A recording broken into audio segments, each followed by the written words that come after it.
నమస్కారం. శుభదినం కార్యక్రమానికి స్వాగతం. మేషరాశి నుంచి మీనరాశి వరకు ద్వాదశ రాశుల వారికి ఈ రోజే విధంగా ఉంది. నేటి వైశిష్ట్యం ఏంటి, నేటి పంచాంగం ఏంటి ఇత్యాది అంశాలు తెలియచేయడానికి మనతో పాటు స్టూడియోలో సిద్ధంగా ఉన్నారు విశ్వవిద్యాలయ అగ్రశ్రేణి తొలి మహిళా జ్యోతిష్య వాస్తు పట్టభద్ర, పంచాంగకర్త, జ్యోతిష్య మహోపాధ్యాయ, జ్యోతిష్య శాస్త్రంలో PhD గోల్డ్ మెడలిస్ట్ అయినటువంటి డాక్టర్ ఈడుపుగంటి పద్మజారాణి గారు. వారితో మాట్లాడదాం. ద్వాదశ రాశుల వారికి ఈ రోజు ఏ విధంగా ఉందో అడిగి తెలుసుకుందాం. అమ్మా నమస్తే. నమస్కారం. నేటి పంచాంగం. అమ్మా నేటి పంచాంగాన్ని ప్రేక్షకులకు తెలియజేస్తారా? 19/2/2025 శ్రీ క్రోధినామ సంవత్సర ఉత్తరాయణం, మాఘమాసం, కృష్ణపక్షం, బుధవారం. సూర్యోదయం ఉదయం 6:22, సూర్యాస్తమయం సాయంత్రం 6 గంటలు. తిథి షష్ఠి ఉదయం 7:32 వరకు. నక్షత్రం స్వాతి ఉదయం 10:40. అలాగే యోగం వృద్ధి ఉదయం 10:48. కరణము వణిజ ఉదయం 7:32. విష్టి రాత్రి 8:47. రాహుకాలం మధ్యాహ్నం 12:11 నుంచి 1:38. గుళికాలం ఉదయం 10:44 నుంచి 12:11. యమగండం ఉదయం 7:49 నుంచి 9:17. అభిజిత్ ముహూర్తం ఏమీ లేదు. దుర్ముహూర్తం ఉదయం 11:48 నుంచి 12:34. అమృతకాలం రాత్రి తెల్లవారుజామున 3:40 నుంచి 5:27. వర్జం సాయంత్రం 4:55 నుంచి 6:43. ఇది నేటి పంచాంగం. నేటి రాశి ఫలాలు. మేషరాశి.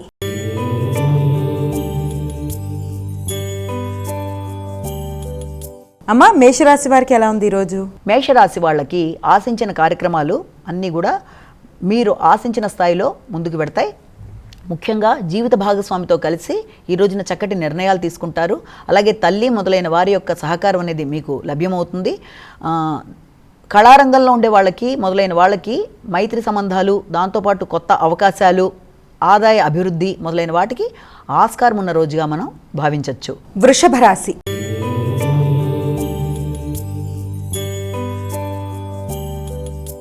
అమ్మా వృషభ రాశి వారికి ఎలా ఉంది ఈరోజు? వృషభ రాశి వాళ్ళ విషయం తీసుకున్నట్లయితే వీరికి పెట్టిన పెట్టుబడుల విషయం మీద ఎక్కువ శ్రద్ధ చూపిస్తారు.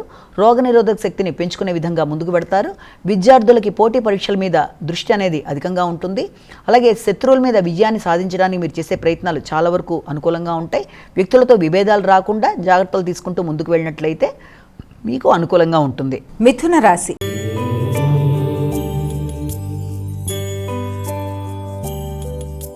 అమ్మా మిథున రాశి వారికి ఎలా ఉంది ఈరోజు? మిథున రాశి వాళ్ళ విషయం తీసుకున్నట్లయితే మీ ఆలోచనలు చాలా వరకు అమలు పరుచుకోగలుగుతారు. ఆర్థిక సంబంధమైన విషయాలు, అటు కుటుంబానికి సంబంధించిన విషయాల్లో కానీ, లేకపోతే మీ యొక్క సంతానానికి సంబంధించిన విషయాల్లో ఆర్థిక విషయాలు చాలా వరకు అనుకూలంగా ఉంటాయి. అలాగే ఉపాసనా బలం అనేది పెరుగుతుంది. సంతానంతోనూ, ఇష్టపడిన వ్యక్తులతోనూ ఈ రోజుని చక్కగా సద్వినియోగపరుచుకుంటూ మంచి కార్యక్రమాల్లో పాల్గొంటూ ముందుకు వెళ్ళడానికి అనుకూలమైన సమయంగాను, ఆర్థిక అభివృద్ధి కలిగిన రోజుగాను మనం భావించవచ్చు. కర్కాటక రాశి.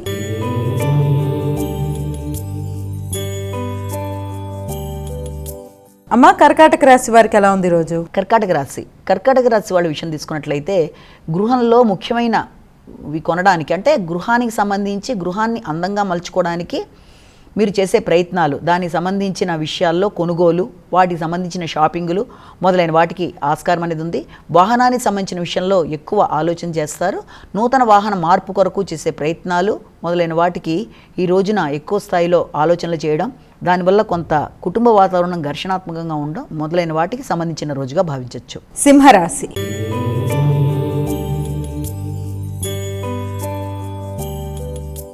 అమ్మ సింహరాశి వారికి ఎలా ఉంది ఈరోజు? సింహరాశి వాళ్ళ విషయం తీసుకున్నట్లయితే వ్యక్తుల సహకారం బాగుంటుంది.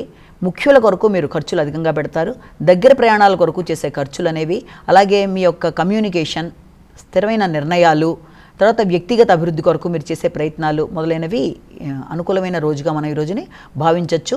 మీ యొక్క తోబుట్టువులతో కలిసి ఈ రోజును చక్కగా ఉపయోగించుకోవడం, వారితో కలిపి వారి కొరకు ఖర్చులు చేయడం అనేది మొదలైన వాటికి ఆస్కారం ఉన్న రోజుగా భావించవచ్చు. కన్యా రాశి.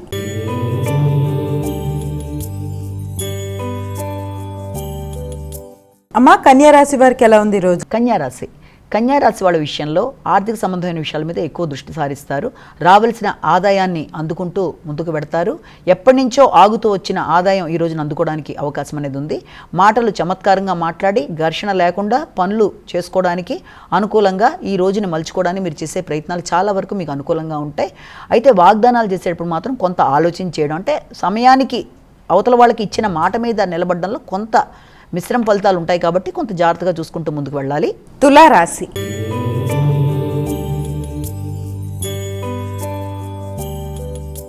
అమ్మ తులారాశి వారికి ఎలా ఉంది ఈరోజు? తులారాశి వాళ్ళ విషయం తీసుకున్నట్లయితే తులారాశి వాళ్ళకి మీ మీద మీకు వ్యక్తిగత సామర్థ్యం, సంకల్పం, నైపుణ్యాలు మొదలైనవి పెరుగుతూ ముందుకు పెడతాయి. ఆశించిన ఫలితాలు పొందడంలో మీరు దిగ్విజయంగా ముందుకు పెడతారు. దానికి దైవబలం అనేది సహకరిస్తుంది. ఇతరుల మీద నాయకత్వ లక్షణాలు వహిస్తూ చక్కగా అందంగా మాట్లాడి పనులు చెప్పి చేయిస్తూ మీరు ఆశించిన విధంగా రోజుని మలుచుకుంటూ ముందుకు వెళ్ళడానికి మీరు చేసే విధానాలన్నీ కూడా చాలా వరకు అనుకూలంగా ఉంటాయి. మీ మీద మీకు వ్యక్తిగత శ్రద్ధ అనేది పెరుగుతుంది. అలాగే నాయకత్వ లక్షణాలు కూడా పెరుగుతాయి. వృశ్చిక రాశి.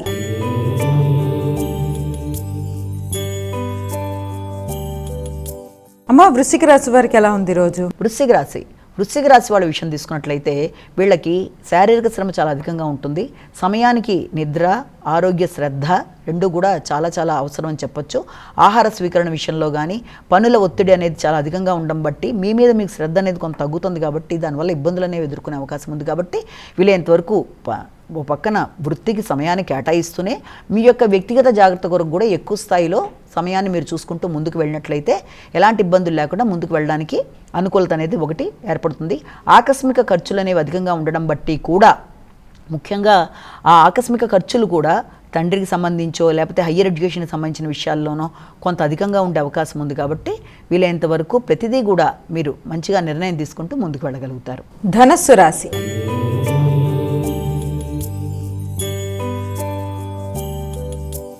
అమ్మ ధనస్సు రాశి వారికి ఎలా ఉంది ఈరోజు? ధనస్సు రాశి వాళ్ళకి ఎదురు చూసిన విషయాల ఆర్థిక సంబంధమైన విషయాలు చాలా వరకు అనుకూలంగా ఉంటాయి. ఆకస్మికంగా ధనం రావడం, ఆ వచ్చిన ధనాన్ని మీరు సరైన విధంగా సద్వినియోగపరచుకోవడానికి చేసే ప్రయత్నాలు, అలాగే సంఘంలో మీకు వ్యతిరేకంగా ఉండే వ్యక్తులు కూడా మీకు అనుకూలంగా మారే అవకాశాలు, అలాగే మీ మీద శత్రుత్వంగా ఉండేవాళ్ళు కూడా చాలా వరకు మీకు అనుకోకుండా అనుకూలమైన విషయంలో ముందుకు రావడం మొదలైనవి జరిగే అవకాశాలు లాంటివి. అలాగే ఉన్నత విద్యలో ఏదైనా పిహెచ్డి ఓరియంటెడ్గా చేస్తున్న విద్యార్థులకు కానీ హయ్యర్ ఎడ్యుకేషన్ సంబంధించిన వ్యక్తులకు కానీ చాలా వరకు అనుకూలమైన ఫలితాలు రావడం, ఎదురు చూస్తున్న వర్తమానాలు అందుకోవడం దూర ప్రదేశాల నుంచి అవకాశాలు అనేవి కనబడుతున్నాయి. మకర రాశి.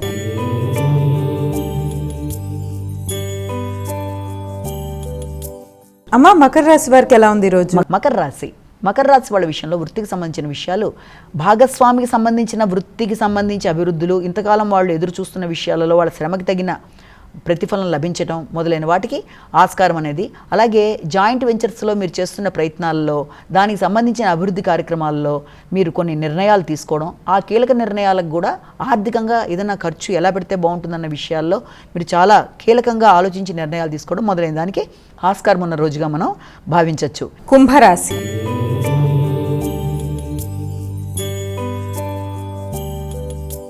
అమ్మ కుంభరాశి వారికి ఎలా ఉంది ఈరోజు? కుంభరాశి వాళ్ళ విషయం తీసుకున్నట్లయితే కుంభరాశి వాళ్ళకి దూర ప్రయాణాలకి అవకాశం అనేది, ఆ దూర ప్రయాణాలు కూడా వృత్తికి సంబంధించిన విషయాలలో దూర ప్రయాణాలకు అవకాశాలు, లేదా దూర ప్రదేశాల్లో నూతన వృత్తులకి ఆహ్వానాలు లాంటివి రావడం, అంటే ఇంటర్వ్యూలు మొదలైన వాటికి అవకాశాలు లాంటివి, పోటీలకు సంబంధించిన పోటీ పరీక్షలకు సంబంధించిన విషయాల్లో అయినా దూర ప్రదేశాలకు వెళ్ళడం కానీ, చిన్ననాటి మిత్రులతో కలిసి ఈ రోజుని సద్వినియోగపరచుకోవడానికి మీరు చేసే కార్యకలాపాలు, తండ్రి పెద్దలు మొదలైన వారి యొక్క సలహా సంప్రదింపులతో మంచి నిర్ణయాలు తీసుకోవడానికి మీరు చేసే ప్రయత్నాలు అన్నీ ఉన్నప్పటికీ తెలియని అసంతృప్తి అనేది ఏర్పడుతుంది. కాబట్టి దాన్ని అధిగమించే ప్రయత్నాలు లాంటివి మీరు చేసుకుంటూ ముందుకు వెళ్ళాలి. దానికి సంబంధించి శ్రీరామ జయరామ జయ జయ రామరామ అనే శ్లోకాన్ని పఠించడం వల్ల అసంతృప్తిని అధిగమిస్తూ ముందుకు వెళ్ళడానికి ఆస్కారం అనేది ఉంటుంది. మీనరాశి.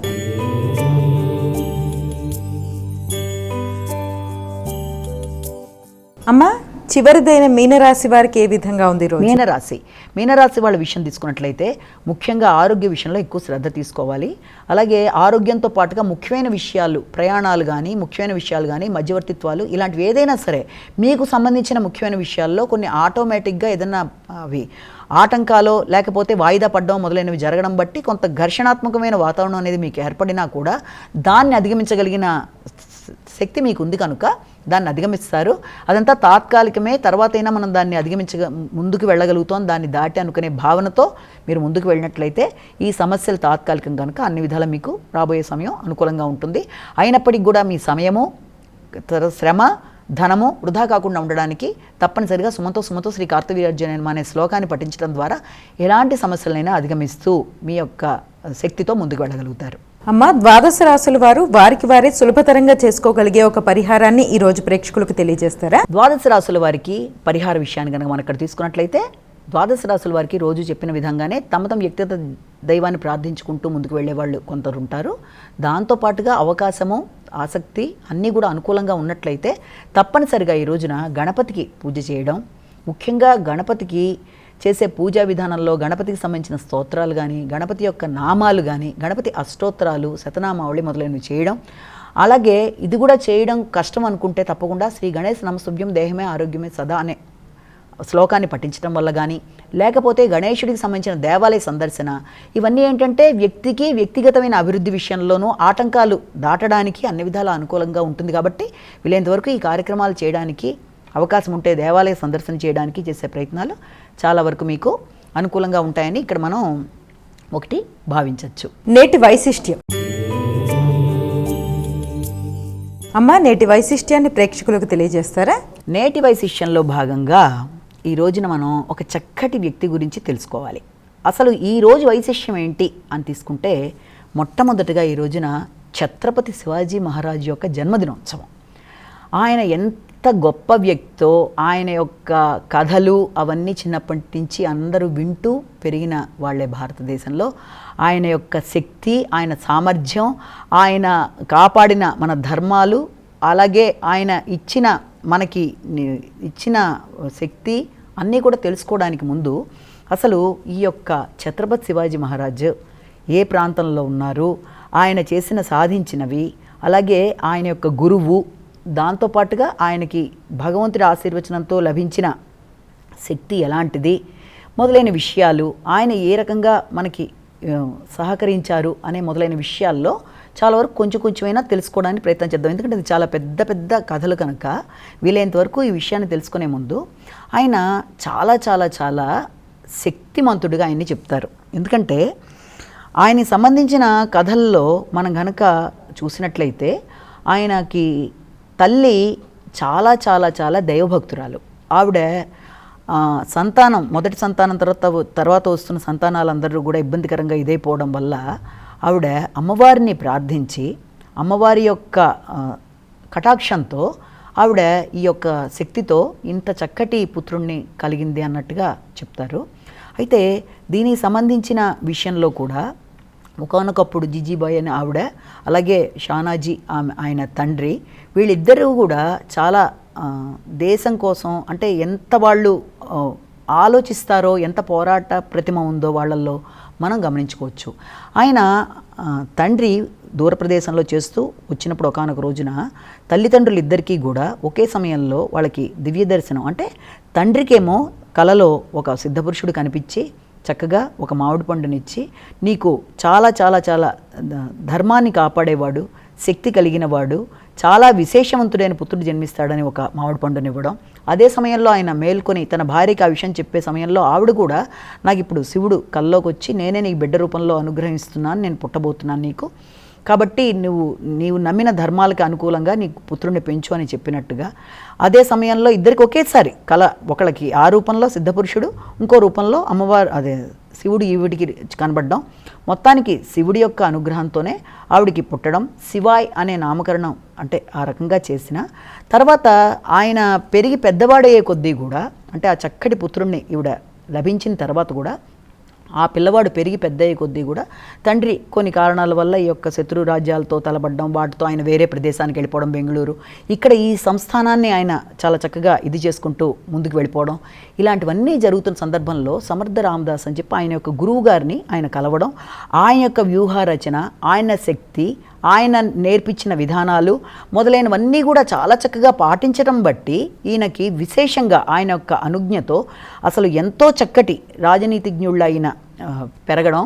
అలాగే దాంతో ఆయన 7 కోటల్ని సతారా పక్కన ఉండే అన్ని రకాలు మీరు కనుక చూసినట్లయితే ప్రతాప్గఢ్, సంజయ్గఢ్, తర్వాత ఇవన్నీ కూడా రాయగఢ్, ఈ మొదలైన ప్రదేశాలన్నింటినీ కూడా ఆయన తన యొక్క యుద్ధ తంత్రాలు చాలా అధికంగా ఉంటాయి. మనం కనుక ఈ యొక్క శివాజీ మహారాజుని చూసినట్లయితే ఆయనకి ఎలాంటిదంటే గరిల్లా యుద్ధం మొదలైన వాటిల్లో విపరీతమైన ప్రావీణ్యం సంపాదించిన వ్యక్తి. అంటే మైదానంలోకి వెళ్లకుండా ఉన్న ప్రదేశంలోంచి ఎలా చేయాలి అనేక రకాలైన అన్నీ కూడా వ్యూహరచన అంతా కూడా సమర్థ రామదాస్ గారి వల్ల తను తెలుసుకొని దాన్ని ఉపయోగించుకొని సతారా ప్రదేశంలో ఆయన ఉండి చాలా చక్కగా డెవలప్ చేసుకుంటూ ముందుకు వెళ్ళిపోవడం. ఆ సందర్భంలో ఆయనకి ఈ ఛత్రపతి అనే దాని విషయంలో కూడా ఒకానొకప్పుడు అక్కడి నుంచి వెడుతున్నప్పుడు సమర్థ రామదాస్ గారు ఆ ప్రదేశం నుంచి వెడుతున్నప్పుడు ఆయనకి తన భవనం ముందు నుంచే పెడుతున్న ఆయనకి ఏదోటి తను ఇవ్వాలి అన్న కోరికతో తను సాధించిన అన్నీ కూడా ఆయనకి ఇచ్చేయాలి అనుకుని కాగితం మీద రాసి ఆయన దాంట్లో వేసినప్పుడు భిక్షాటం దాంట్లో ఆయన ఒక మాట అంటారు, నాకెందుకు బాబు ఇవన్నీ, నేను ఆల్రెడీ అన్ని జీవితంలో నేను ఒక సాధువులా ఉండిపోయాను, నాకు ఇవి అవసరం లేదు, నువ్వు రాజప్రతినిధిలాగా ఒక చక్కగా పట్టాభిషిక్తుడివయ్యి ఒక ఛత్రం కింద నువ్వు కూర్చొని రాజ్యాన్ని ఏలుతూ ఛత్రపతి బిరుదుతో నువ్వు ముందుకు రావాలి. అలాగే నీకు ఆ ప్రదేశంలో నీకు అది కూడా ఎవరు, వారణాసిలో, కాశీలో ఉండే వారణాసిలో విశ్వనాథుడి దగ్గర చెంతన ఉండే ప్రధాన అర్చకుడు వచ్చి నీకు పట్టాభిషిక్తుడిని చెయ్యాలి, అది నీకు నేను నిర్ణయించిందంటే ఆ ప్రకారంగానే జరగడం, అదే ఛత్రపతి బిరుదుతో ఆయన ముందుకు వెళ్ళడం, అనేక కోటల్ని తన యొక్క తెలివితో చక్కగా ఆయన సాధించి చక్కగా దాన్ని 27 ఏళ్ల పాటు చాలా చక్కగా సుభిక్షంగా ఆయన పరిపాలించడం, ఇలాంటివి ఎన్నో ఆయనకున్న ఆయన అపరిమితమైన దేవి భక్తుడు. ఎందుకంటే తల్లి చిన్నప్పటి నుంచి కూడా స్త్రీలతో ఎలా గౌరవంగా ఉండాలన్న విషయాల్లో కానీ, అలాగే స్త్రీలని ఎంత గౌరవంగా పూజిస్తే ఎంత అభివృద్ధి అనేది ఏర్పడుతుందన్న విషయాలు చెప్పడం, అలాగే రామాయణ భాగవత కథలన్నీ కూడా ఆయన విని ఉండడంతో ఆయనకి చాలా చాలా చాలా ఈ హైందవ ధర్మాలన్నా, సనాతన ధర్మాలన్నా, స్త్రీలన్నా, గోవులన్నా మొదలైన వాటన్నిటి మీద కూడా విపరీతమైన గౌరవం అది రకంగా ఆయన ఇది చేస్తాడనమాట. అయితే ఇక్కడ ఆయనకి అంత అనురాగం ఉండడం అనేది ఒకటైతే, రెండోది అక్కడ ఆయనకు ఆల్రెడీ ఛత్రపతి బిరుదుతో ఆయన ఎప్పుడైతే ఆయన తన యొక్క కోటలు అవన్నీ కూడా నిర్మాణాలు, గొరిల్లా యుద్ధంలో ప్రతిభావంతుడు అయిన అవన్నీ చూసిన తర్వాత ఆయన యొక్క గురువు గారైన సమర్థ రామదాస్ గారు ఏం చెప్పారంటే, నువ్వు నీ యొక్క దానికి జెండాగా ఈ కాషాయ వస్త్రాన్ని నేను ఇస్తున్నాను అని చెప్పి ఆయనకి ఇవ్వడం జరుగుతుంది. అందుకే ఆయన యొక్క ప్రతి కోట మీద కూడా కాషాయ వస్త్రం లాంటిది ఎగురడం అనేది మనం చూస్తాం. ఆయన తుల్జభవని గుడ భక్తుడే, ఆయన అమ్మవారికి విపరీతమైన భక్తుడు, తల్లి యొక్క ఆలోచనలన్నీ ఆయనలో కూడా రావడంతో స్త్రీలంటే కూడా విపరీతమైన గౌరవం. ఎక్కడన్నా సరే గోవధలు జరుగుతున్న రోజుల్లో, గోవుల వల్ల ఇబ్బందులు పడుతున్న, గోవులను అన్ని విధాలా బాధ పెడుతున్న రోజుల్లో కూడా వాటి కోసం ఆయన నిరంతరం శ్రమించి అలాంటి వాటి నుంచి వాటిని బయటికి లాగడం అనేది, అలాగే స్త్రీలకు సంబంధించి అప్పటి రోజుల్లో స్త్రీలకి అయిన వాళ్ళ మీద కూడా బలవంతంగా ఇతరులు ప్రయత్నం చేసి ఇబ్బందులు పెడుతున్న సందర్భంలో కూడా వాళ్ళని ఆ చెర నుంచి విడిపించి వాళ్ళని పల్లకీలో పంపించి వాళ్ళకి చక్కగా ఈ పసుపు కుంకుమ మొదలైనవి ఇచ్చి వాళ్ళు వాడుకోకపోయినా ఆయన తన వైపు నుంచి తను అలా ఇచ్చి గౌరవించి గుర్తించి స్త్రీలకి గౌరవం ఇచ్చి ఇన్ని విధాలుగా ఆయన చాలా చక్కగా చేయడం జరిగింది. అయితే ఆయన ఇలాంటివన్నీ చేసిన తర్వాత ఆయనకు ఒకానొక సందర్భంలో ఆయన ఏం చేస్తారంటే, ఇక్కడ మనకి శ్రీశైలం ఉంది కదా, శ్రీశైల ప్రదేశానికి వచ్చి అమ్మవారి భక్తుడు కాబట్టి అక్కడ ఆయన ధ్యానం చేసుకొని కొంచెం వైరాగ్యంతో ధ్యానం లాంటివి చేసుకుంటూ అక్కడే ఆయన ఉండిపోయిన సందర్భాల్లో అప్పుడు ఆయనకి అమ్మవారు ప్రత్యక్షమయ్యి ఆయనకు ఒక ఖడ్గం ఇవ్వడం జరిగింది అని కూడా అంటారు. ఎందుకు అంటే, నువ్వు హైందవ ధర్మాన్ని పరిరక్షించడానికి, సనాతన ధర్మాన్ని నెలకొల్పడానికి, అందరినీ కాపాడడానికి, దేశం యొక్క అభివృద్ధి కొరకు నువ్వు తప్పనిసరిగా నీ దగ్గర ఈ ఖడ్గం ఉన్నంతకాలం కూడా నీకు ఎలాంటి ఇబ్బందులు అనేవి లేకుండా అందరి మీద విజయాన్ని నువ్వు సాధిస్తూ ముందుకు పెడతావన్న విధానంతో అమ్మవారి ఇచ్చింది ఆయనకి అంట. అందుకే దానికి గుర్తుగా కూడా మనం కనుక శ్రీశైలం కనుక వెళ్ళినట్లయితే అక్కడ అక్కమాంబ మండపం అని చెప్పి ఉంటుంది, వీరశైవ మఠం ఆ చుట్టుపక్కల కనుక చూసినట్లయితే ఆ పైన ఎక్కి చూస్తే అక్కడ మనకి ఈ యొక్క శివాజీ మహారాజుకి ఆవిడ తన ఖడ్గాన్ని ఇస్తున్నట్టుగా అమ్మవారి బొమ్మ కూడా చెక్కు ఉంటుంది అక్కడ శ్రీశైలంలో. అలాగే అక్కడ శ్రీశైలంలో మనకు చూసినట్లయితే శ్రీశైలంలో స్ఫూర్తి కేంద్రం శివాజీ మహారాజుది కూడా ఉంటుంది. అక్కడ ఆ స్ఫూర్తి కేంద్రం కూడా చాలా విలక్షణంగా ఉంటుంది. లోపల మనం కనుక అడుగుపెట్టినట్లయితే చక్కటి దర్బార్ లాగా ఆయన కూర్చున్నట్టు, ఓ పక్కన ఆయన పుత్రుడు, ఓ పక్కన ఆయన తల్లిగారు, అక్కడ ప్రధానమైన వ్యక్తులందరూ అందులో ఉండడం, వాళ్ళందరితో దర్బార్ లాగా ఆయన నెలకొల్పి మాట్లాడుతున్నట్టుగా ఉండడం, అది దాటి కొంచెం ముందుకెట్టి మొత్తం ఆ గోడలన్నీ కూడా ఆయన పుట్టుక దగ్గర నుంచి ఆయనకి జరిగిన విషయాలు, అంటే తల్లికి ఎలాగ తను ఇది, తర్వాత ఎలాగైతే తను ఉయ్యాల్లో వేసిన బొమ్మల దగ్గర నుంచి వాటి కింద ఆయన కథలన్నీ కూడా చాలా చక్కగా విపులంగా చక్కగా రాసింది మనకి ఆ ప్రదేశంలో మనం చూస్తాం. శ్రీశైలం మొదలైన చోట చాలా చక్కగా ఆయన గురించి చెప్పడం అనేది ఒకటి చూస్తాం. అలాగే దాంతోపాటుగా ఇంకా చూసినట్లయితే అంతే కాకుండా ఇంకా ఆయనకి లభించిన గౌరవాలు మర్యాదలు కూడా మనం చూసుకున్నట్లయితే ఆయనకి పేరు మీద మనం చూసినట్లయితే బాంబేలో, ముఖ్యంగా బొంబాయిలో ఆయన మరాఠా సామ్రాజ్యాన్ని స్థాపించి ఛత్రపతిగా ఒక శివాజీ మహారాజ్ ఏలిన ప్రదేశంగా ఆయన్ని మనం చాలా గొప్పగా చెప్పుకుంటాం. కాబట్టి ఆయనకి సంబంధించి అక్కడ మనకి ఒక రైల్వే స్టేషన్ పేరు కూడా, రైల్వే స్టేషన్ ఒకటి ఏర్పడింది. అంటే ఏ వ్యక్తి పేరు మీద రైల్వే స్టేషన్లు, లేకపోతే ఫోర్ట్లు, లేకపోతే international airport, Chhatrapati Maharaj Shivaji Maharaj airport, international airport అని ఉంటుంది బొంబాయిది మనం తీసుకున్నట్లయితే. అలాగే ఆయన ఆయనకి సంబంధించిన ఛత్రపతి మహారాజుకి సంబంధించిన టెర్మినస్ రైల్వే స్టేషన్, అలాగే ఆయనకి సంబంధించిన వాస్తు గ్రంథాలయం అని చెప్పి కూడా మనం బొంబాయిలో కనుక మనం చూసినట్లయితే చర్చి గేట్ దగ్గర దిగి కొంచెం ముందుకెడితే ఆయనకి సంబంధించిన వాస్తు గ్రంథాలయం. ఇంకా గొప్ప విషయాన్ని కనుక మనం ఇక్కడ తీసుకున్నట్లయితే ఛత్రపతి శివాజీ మహారాజు విషయంలోనే ఆయనకి సంబంధించిన ఈ వాస్తు గ్రంథాలయం కానీ, అలాగే ఈ యొక్క ఛత్రపతి శివాజీ మహారాజు యొక్క టెర్మినస్ ఆ రైల్వే స్టేషన్ కానీ యునెస్కో యొక్క వారసత్వ సంపదలో కూడా వాటికి చోటు లభించింది. అంటే ఎంత గొప్ప విషయం అది. అంటే వరల్డ్ హెరిటేజ్ సైట్లో కూడా ఆయన పేరు మీద ఉన్న ఈ యొక్క వాస్తు గ్రంథాలయానికి తర్వాత ఇది అంటే మన యొక్క సిద్ధాంతాలకి, గౌరవానికి, గుర్తింపుకి, స్త్రీలకు గౌరవం విషయంలో ఈ యొక్క అన్ని విషయాల్లో కూడా చాలా విలక్షణంగా ఆయన శ్రమ చేసి అందరి యొక్క గౌరవాన్ని కాపాడుతూ చక్కగా రాజ్యాన్ని ఏలి, అలాగే రామదాస్ గారి యొక్క శిష్యుడిగా ఆ పేరు ప్రఖ్యాతలు నిలుపుకుంటూ సతారా చుట్టుపక్కల ఆయనకి చాలా ఇష్టమైన కోటగా కూడా మనకి చెప్తుంటారు. రాయగఢ్లో ఉన్నది కానీ, లేకపోతే ఆయనకి ఉన్న ప్రతాప్గఢ్, ఇవన్నీ కూడా ఆయనకి ఇష్టమైన కోటల, సంజయ్ గఢ్, ఇవన్నీ చెప్తారు. అంత స్త్రీలన్నా గౌరవం, చాలా చాలా ఆయన గురించి ఎంత చెప్పినా కూడా సమయం సరిపోదు. కాబట్టి వీలైనంతవరకు ఇప్పుడు దాకా మనం చెప్పుకున్న విషయాల్లో అసలు అంతటి మహోన్నత వ్యక్తి, ఆయన యొక్క విషయాలు, ఆయన పేరు వింటేనే ఒక ఉత్తేజం, అందరికీ కూడా ఒక ఆదర్శప్రాయుడు. అలాంటి వ్యక్తిని తలుచుకుంటేనే ఒళ్ళు గగురు పొడిచేంత స్థాయిలో మన అందరికీ కూడా ఒక గొప్ప వ్యక్తిగా ఆయన విషయాలన్నీ ఈ రోజున తలుచుకోవడం, ఆయన జన్మదినోత్సవం సందర్భంగా ఆలోచించడం అనేది చాలా చాలా చాలా మంచి విషయంగా ఈరోజు నేను భావిస్తున్నాను. నమస్కారం. ఇది ఈనాటి మన శుభదినం కార్యక్రమం. మరో కార్యక్రమంతో మళ్ళీ కలుసుకుందాం. అంతవరకు సెలవు. నమస్కారం.